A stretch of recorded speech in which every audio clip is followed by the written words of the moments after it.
Podcast. Le très honorable Jean Bardin présente...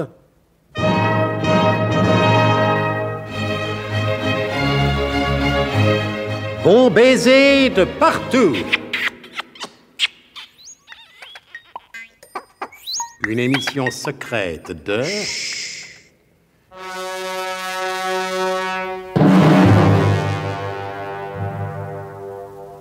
Donc, Inter 1829, alias Nicolas Leroi-Dec, vient de gravir les pentes abruptes du Gewürztraminer en compagnie de Ludovic van der Zatikulerij, un Belge jovial.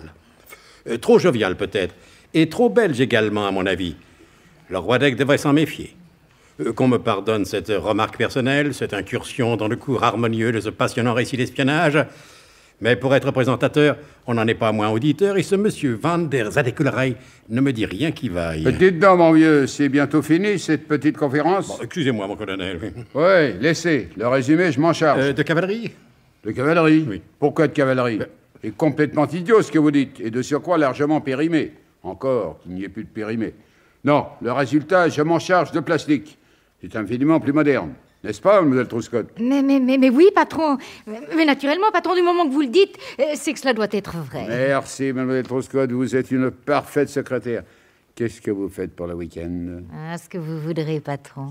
Très bien, nous en reparlerons, et pas plus tard que tout à l'heure. Donc, pour nous résumer, du côté d'Inter 1829, alias Nicolas Leroi-Dec, tout semble marcher le mieux du monde.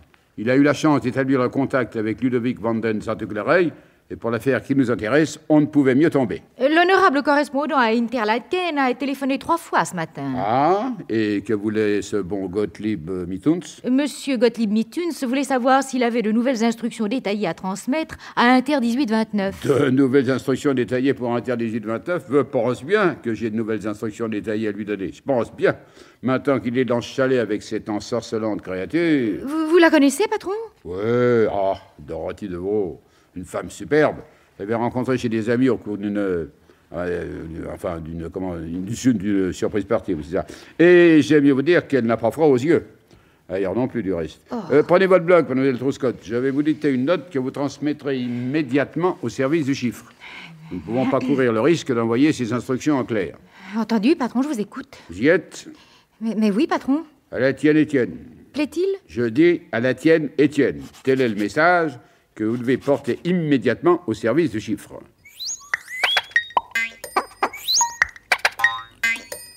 Et pendant ce temps-là, dans le chalet du Gewürztraminer... Le petit déjeuner est prêt. Ah oui? Quelle heure est-il? L'heure de prendre le petit déjeuner. Tiens, mais c'est vous? Qu'est-ce que vous faites là? Cette chère Dorothée a dû partir précipitamment. Elle m'a recommandé de vous servir le petit déjeuner. Nous n'avons pas de domestique ici. Ah, Dorothy est partie? Oui, je lui ai demandé de nous laisser seuls. Nous avons à parler d'affaires, n'est-ce pas, cher monsieur Leroi-Dec? Oui, naturellement. Les renseignements que j'ai reçus confirment, en principe, votre version des faits. Ma version des faits? Mais je comprends pas, cher monsieur van der Zatikulerij. Vous prenez du lait avec votre thé? Ben non, moi je préfère une religieuse de Diderot. Ah, vous avez raison, la santé par la nourriture philosophique, c'est encore ce que nous avons de plus précieux. Vous disiez donc, cher monsieur, que les renseignements que vous avez reçus... Ces renseignements ne sont pas tout à fait en contradiction avec ce que vous m'avez raconté. Mais je vois rien de bien étonnant, étant donné que je ne vous ai pour ainsi dire rien raconté. Moi non, mais avec Dorothée, vous avez été infiniment plus bavard. Vous commencez à comprendre? Elle a une manière de vous faire parler qui n'est point trop désagréable. Vous prétendez donc vouloir voler de vos propres ailes, et pour y parvenir, vous avez commencé par voler les plans secrets. Et quels plans, ceux du Biglotron? C'est une affaire qui m'intéresse. Je suis prêt à vous acheter ces plans, encore faudrait-il que je sois certain de leur authenticité. Cher monsieur, je suis décidé à vous vendre ces plans. Encore faudrait-il que je sois certain d'être payé en bonne et franche monnaie. Pas comme Cicéron. Ouais, vous conviendrez donc que nous devons prendre chacun de notre côté un certain nombre de précautions. C'est tout à fait évident. Et d'autre part, il faut que l'un de nous deux commence à avoir un geste de bonne volonté. Non, il ne s'agit pas de bonne volonté, il s'agit de fric. Ne pourrais-je pas avoir une partie des plans? Contre une partie du fric, pourquoi pas? Ouais, je sens que si nous commençons à discuter comme ça, nous n'en sortirons jamais. Et pourtant, le temps presse. J'ai des offres par ailleurs. Allez, monsieur Nicolas Leroy-Dec, ne bluffez pas. En vous emmenant dans ce chalet, je savais bien ce que je faisais. Je voulais vous soustraire aux autres contacts que vous auriez pu avoir en ville. Il y a le téléphone ici. C'est une ligne directe qui donne dans la cave. Ah, bon. Ah. Ainsi, vous avez passé la nuit dans la cave. Naturellement. Il le fallait bien pour enregistrer votre conversation avec Dorothy. Vous avez entendu tout ce que nous disions? Je pense bien. Savez-vous? Qu'est-ce que ça veut dire? Savez-vous que vous êtes un rude gaillard, hein? Ah. J'ai tout entendu, allez. Eh ben. Allez, donnez-moi maintenant une fois du parti des plans et le marché conclu. Ces plans, je ne les ai pas sur moi. Ah, c'est exact, j'ai fouillé vos vêtements. Vous pensez à tout.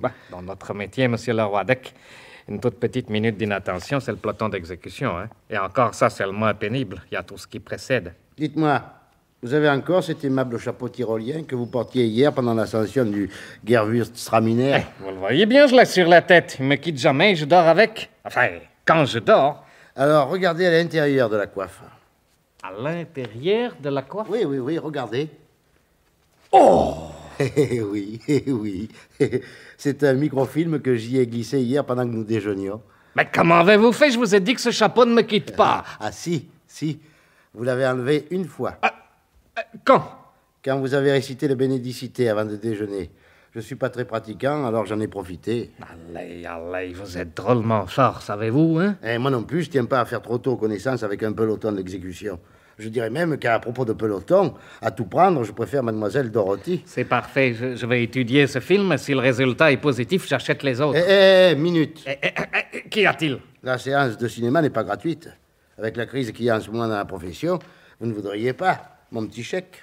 Ah, si le chèque est petit, ça va. Et puis comme de toute façon, vous allez rester ici en attendant que j'ai le résultat. Ah, pas question. Si vous n'avez pas confiance, vous m'accompagnerez à la banque et nous reviendrons ici. Mais pour voir le microfilm, c'est le tarif syndical.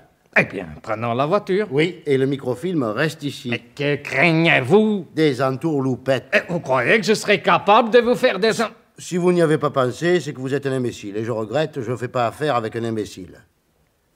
Bah, d'accord, nous allons à la banque. Le microfilm reste ici. Et au retour, nous prendrons Mademoiselle Dorothy. Mais pourquoi mêler cette charmante enfant à tout ceci? Pour me faire passer le temps pendant que vous examinerez le microfilm. Ah, comme vous voudrez.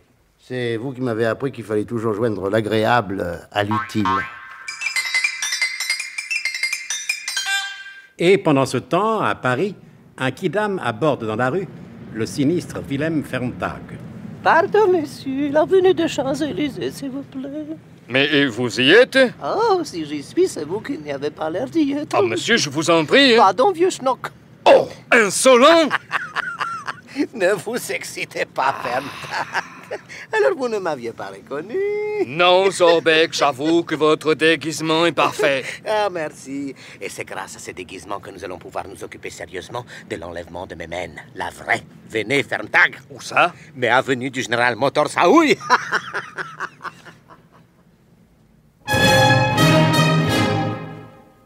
C'était Bon baiser de partout. Une émission secrète de... Pierre Dac et Louis Rognoni.